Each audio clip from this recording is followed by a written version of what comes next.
సంక్షేమ బోర్డు కూడా ఏర్పాటు చేసినట్టు గవర్నమెంట్కి ఒక సిఫార్సు చేయండి. కార్మికుల సంక్షేమ బోర్డు అనేది కార్మికులకే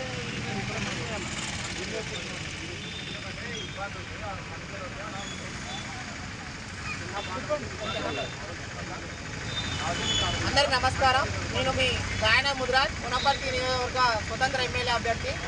ప్రస్తుతము మీ ముందుకు రావడానికి గల కారణం ఏంటంటే, తెలంగాణ రాష్ట్రంలో ఉచిత బస్సుల ఏర్పాటు తర్వాత ఆటో డ్రైవర్ల పరిస్థితి దీనీయంగా ఉందని తెలియజేయచ్చు.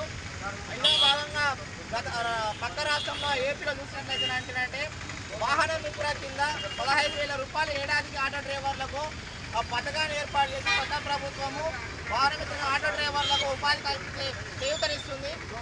తెలంగాణ రాష్ట్ర ప్రభుత్వంలో ఉచిత బస్సులు ఏర్పాటు చేసి ఆ ప్రభుత్వం ఏర్పడిన వెంటనే ఉచిత బస్సులు మీరు తీసుకొచ్చారు. కానీ ఆటో డ్రైవర్లకు ఇంతవరకు ఎలాంటి ఆర్థిక సహాయం కానీ అందించకపోవడం చాలా బాధాకరమైన విషయం. అలాగే మేము రాష్ట్ర ప్రభుత్వానికి తెలియడం ఏంటనగా, ఈరోజు ఆటో కార్మికుల సంక్షేమ నిధులు వాళ్ళకే కేటాయించాలి. అలాగే ఈరోజు ఎలక్ట్రికల్ వెహికల్స్ కూడా సబ్సిడీ ఇవ్వాలి.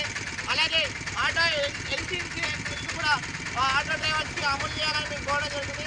అలాగే మున్సిపాలిటీ స్టాండ్స్ వనపర్తిలో ఆటో డ్రైవర్స్కి ఉన్నటువంటి మున్సిపాలిటీ స్టాండ్స్ ఏవైతే ఉన్నాయో వాళ్ళందరూ కూడా ఆ స్టాండ్స్ ఏర్పాటు చేయాలి గౌరవ మున్సిపాలిటీ గారిని మేము కోరడం జరుగుతుంది. ఈరోజు తెలంగాణ రాష్ట్రానికి ప్రభుత్వానికి మేము కోరడం ఏంటంటే, ఈరోజు ఆటో డ్రైవర్ల పరిస్థితి ఈరోజు ఈఎంఐలు కట్టుకోలేక ఈరోజు కుటుంబాల పోషణ చాలా భారంగా ఏర్పడి ఈరోజు ఇబ్బందులు రావడం జరుగుతుంది. కనుక రాష్ట్ర ప్రభుత్వం గౌరవ ముఖ్యమంత్రి గారు తక్షణమే స్పందించి ఈరోజు ఆటో డ్రైవర్లకు పెళ్లి చేయాల్సిందిగా మేము కోరడం జరుగుతుంది. ఈరోజు సబ్సిడీ రుణాలతో వాళ్ళ కార్మికుల బడ్జెట్ కార్మికులకే కేటాయించాలని మేము కోరడం జరుగుతుంది.